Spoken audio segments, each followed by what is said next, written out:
여러분, 혹시 지금 지갑 속 돈이 예전만 못하다는 느낌 받아보셨나요? 실제로 2000년대 초반만 해도 햄버거 하나에 2,000원이면 충분했는데 지금은 6,000원을 넘게 내야 하죠. 영화표 가격도 마찬가지입니다. 당시 5,000원이면 같은 극장에서 영화를 볼 수 있었지만 이제는 10,000원이 훌쩍 넘어갑니다. 이게 대체 왜 이런 걸까요? 가게 주인들이 모여서 일부러 가격을 올리기로 합의한 걸까요?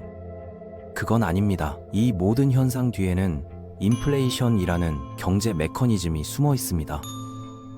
자, 그럼 지금부터 우리 경제를 움직이는 이 보이지 않는 힘에 대해 본격적으로 파헤쳐 보겠습니다. 인플레이션이라는 단어, 뉴스에서 자주 들어보셨을 텐데요.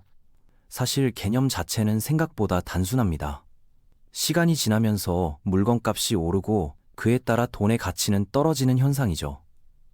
똑같은 10,000원이라도 10년 전의 10,000원과 지금의 10,000원이 살 수 있는 물건의 양이 다른 겁니다.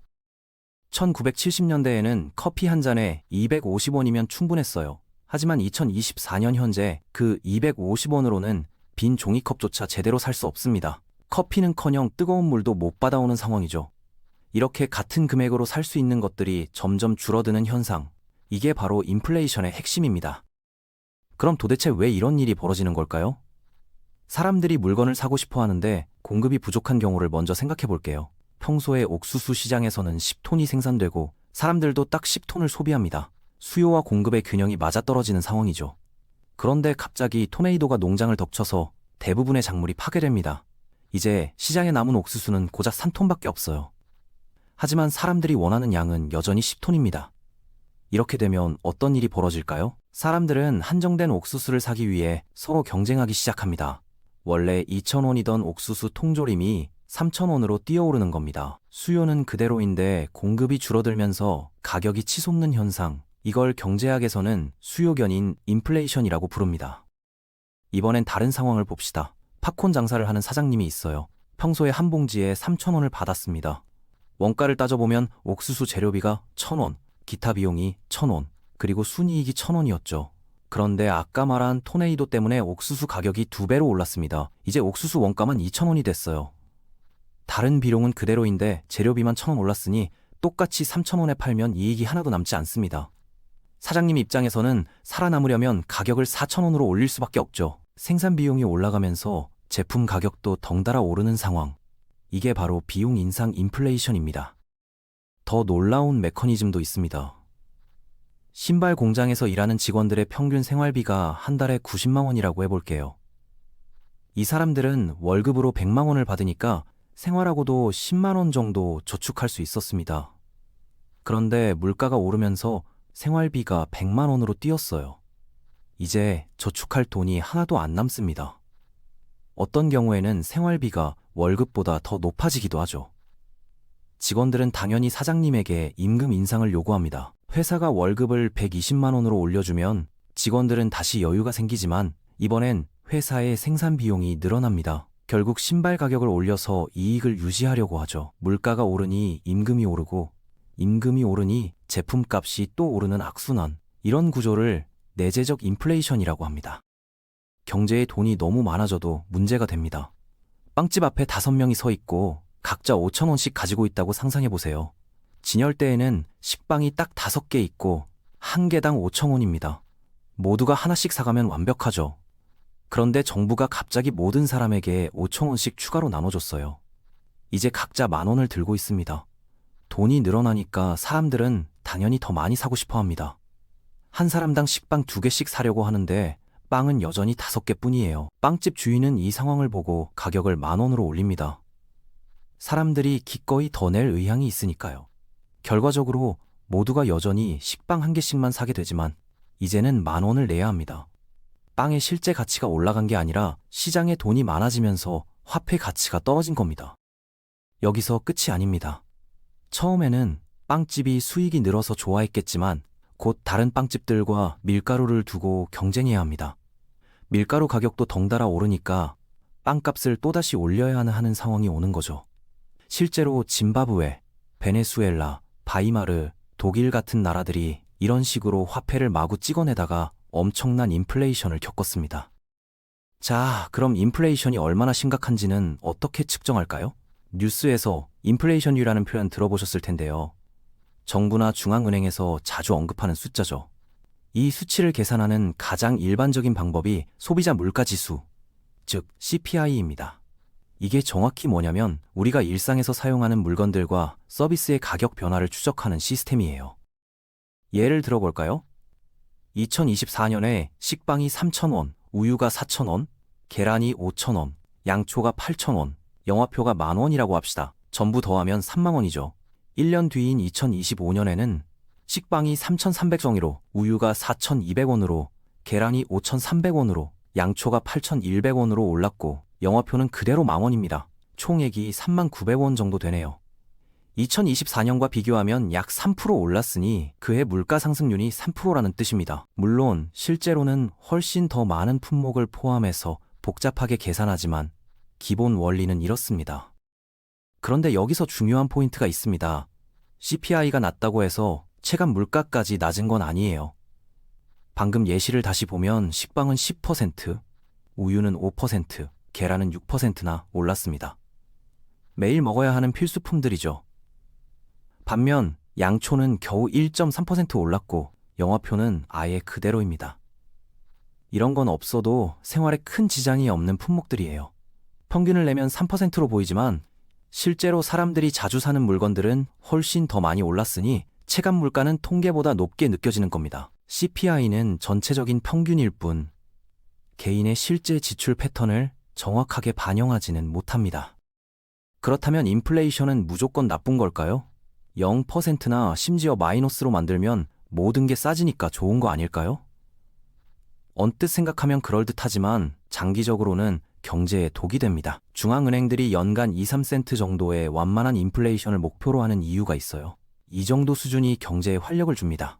가격이 조금씩 오른다는 걸 알면 사람들은 돈을 묵혀두기보다 지금 쓰려고 하죠.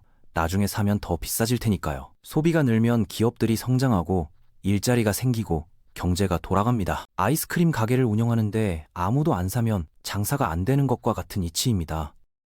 반대로 물가가 마이너스로 떨어지면 어떻게 될까요? 이걸 디플레이션이라고 하는데 겉보기에는 좋아 보여도 실상은 끔찍합니다. 물건값이 계속 내려가니까 기업들은 수익을 지키려고 직원들 월급을 깎기 시작해요. 모든 게 싸진 건 맞는데 정작 사람들 손에 준 돈도 줄어들어서 아무것도 못 사게 되는 상황이 벌어집니다. 1930년대 미국의 대공황이 대표적인 사례죠. 디플레이션이 경제를 완전히 무너뜨렸던 역사상 최악의 경제 위기 중 하나였습니다. 다음 영상에서 디플레이션에 대해 더 자세히 다룰 예정이니 기대해주세요.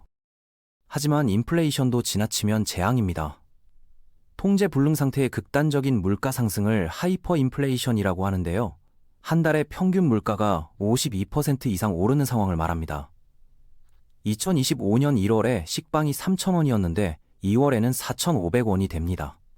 겨우 1,100원 오른 거라고 생각할 수도 있지만 이런 속도가 계속되면 1년 뒤인 2026년 1월에는 같은 빵이 38만 9천원이 됩니다. 믿기 어렵죠? 베네수엘라가 실제로 겪은 일입니다. 무분별한 화폐 발행으로 화폐 가치가 폭락하면서 가격이 시간 단위로 오르는 지경에 이르렀어요. 사람들이 돈을 길바닥에 버릴 정도로 가치가 사라졌습니다. 그럼 이런 인플레이션을 어떻게 관리할까요? 너무 높아도 문제, 마이너스도 문제라면 적정 수준을 유지해야 하는데요. 중앙은행과 정부가 각자 다른 방식으로 개입합니다. 중앙은행은 통화정책을, 정부는 재정정책을 사용하죠. 중앙은행부터 살펴볼까요? 한국은행이나 미국 연방준비제도 같은 중앙은행들은 금리를 조절하고 통화량을 관리합니다. 금리가 뭔지부터 알아야겠죠? 돈을 빌릴 때 내야 하는 비용을 퍼센트로 나타낸 겁니다. 10,000원을 10% 금리로 빌리면 원금 100만 원에 이자 10만 원을 더해서 110만 원을 갚아야 해요. 인플레이션이 너무 낮으면 중앙은행이 금리를 낮춥니다. 돈 빌리는 비용이 싸지니까 더 많은 사람들이 대출을 받겠죠. 시중에 돈이 풀리면서 소비가 늘어나고 물가가 오릅니다. 반대로 인플레이션이 과열되면 금리를 올려요. 대출 이자 부담이 커지니까 사람들이 돈을 덜 빌리고 소비도 줄어들면서 물가 상승이 진정됩니다. 다만 금리를 너무 오래 높게 유지하면 또 다른 문제가 생깁니다. 대출이 어려워지면서 사람들이 돈을 구할 수 없게 되고 거래 자체가 줄어들면서 경제가 얼어붙죠. 그래서 중앙은행은 나라의 경제 상황을 보면서 금리를 섬세하게 조정해야 합니다. 중앙은행의 또 다른 무기는 공개시장 조작입니다. 경제에 돈이 부족하면 확장적 공개시장 조작을 합니다. 중앙은행이 시중은행들이 보유한 국채 같은 증권을 사들이는 거죠. 우리가 쓰는 국민은행, 신한은행 같은 곳들이 이미 갖고 있던 채권을 중앙은행에 비싸게 팝니다. 중앙은행이 시장보다 높은 가격을 주고 사주면서 경제에 돈을 투입하는 방식이에요. 은행들의 현금이 늘어나니까 시민들에게 더 많은 대출을 해줄 수 있게 됩니다. 은행끼리 경쟁하면서 대출 금리도 낮아지고 사람들이 돈을 더 쉽게 빌려서 쓰니까 물가가 오르죠. 인플레이션이 지나치면 반대로 합니다. 긴축적, 공개시장적이라고 해서 중앙은행이 보유한 채권을 시중은행에 다시 파는 겁니다. 은행들이 채권을 사느라 현금을 쓰니까 시중에 도는 돈이 줄어들어요. 은행들도 돈이 부족하니까 대출을 꺼리게 되고 금리를 올립니다. 결과적으로 사람들이 돈을 덜 빌리고 소비가 줄면서 물가 상승이 멈추는 겁니다. 채권을 사고 파는 행위로 경제에 돈을 넣었다 뺐다 하는 시스템이죠. 정부는 세금과 지출을 통해 인플레이션에 대응합니다. 사람들 주머니에 돈이 너무 많으면 소비가 과열되면서 물가가 오르니까 세금을 올려서 가처분 소득을 줄입니다. 쓸 수 있는 돈이 줄어들면 소비도 줄고 물가도 안정되죠. 반대로 경제가 침체되거나 물가가 너무 낮으면 세금을 낮춰서 사람들이 더 많이 쓸 수 있게 합니다. 물론 현실에서는 세금을 올리기는 쉬워도 내리는 건 거의 없다는 게 함정이지만요. 정부 지출도 강력한 도구입니다. 건설자재 가게를 운영한다고 생각해 보세요. 평소에 고객들이 와서 시멘트, 벽돌 같은 걸 사가니까 장사가 되죠. 그런데 정부가 도시의 새 다리를 건설하기로 결정하고 당신 가게에서 엄청난 양의 자재를 삽니다. 거기에 더해 설계와 감리를 맡을 엔지니어들, 실제로 공사할 노동자들도 고용해야 하니까 이 사람들 모두에게 돈이 들어가는 거예요. 가게 주인인 당신도, 엔지니어들도, 노동자들도 모두 프로젝트 덕분에 수입이 늘어납니다. 돈이 생기면 당연히 더 쓰게 되고 이게 물가 상승으로 이어지죠. 반대로 정부가 갑자기 이런 프로젝트들을 중단하면 어떻게 될까요? 정부 발주가 끊기니까 당신 가게도 매출이 줄고 엔지니어와 노동자들도 일감이 없어져서 수입이 감소합니다. 쓸 돈이 줄어드니 소비가 위축되는 거죠. 다리 하나 정도야 영향이 적겠지만 전국적으로 수백 개의 프로젝트가 있고 수천 명의 사업주와 수만 명의 기술자, 수십만 명의 노동자가 연결되어 있다고 생각해 보세요. 규모가 수억에서 수천억 원에 달하는 사업들이니까 정부가 지출을 줄이면 경제 전체에 미치는 파장이 엄청납니다. 자, 그럼 우리 개인은 인플레이션으로부터 어떻게 자산을 지킬 수 있을까요? 부모님이나 할머니, 할아버지가 돼지 저금통에 돈 모아라 라고 하시는 말씀 들어보셨죠? 저축 습관은 좋지만 인플레이션은 당신이 모아둔 돈의 가치를 조용히 갉아먹습니다. 2014년에 100만 원을 저금통에 넣어뒀다고 해봅시다. 그해 100만 원으로 살 수 있었던 물건의 양과 2024년에 그 100만 원으로 살 수 있는 양이 다릅니다. 10년 사이에 화폐 가치가 줄어든 거죠. 해결책은 투자입니다. 많은 사람들이 금을 추천하는데요. 금은 매장량이 한정되어 있고 수요는 꾸준하니까 인플레이션 시기에 가치가 올라가는 경향이 있어요. 사람들이 금을 안전자산으로 여기기 때문이죠. 다만 금 가격 상승 속도가 주식만큼 빠르지 않다고 느끼는 사람들은 더 높은 수익을 노리고 주식, 암호화폐, 부동산 같은 다른 투자처를 선택하기도 합니다. 구체적인 예시를 들어볼게요. 2014년에 세 사람이 있습니다. 첫 번째 사람은 100만 원을 애플 주식에 투자했어요. 두 번째 사람은 금에 넣었고 세 번째 사람은 그냥 은행 예금 계좌에 넣어뒀습니다. 10년 뒤인 2024년의 결과를 보니 주식 투자자는 연평균 24%의 수익률로 900만 원을 만들었습니다. 금 투자자는 연평균 6% 수익으로 180만 원이 됐고요.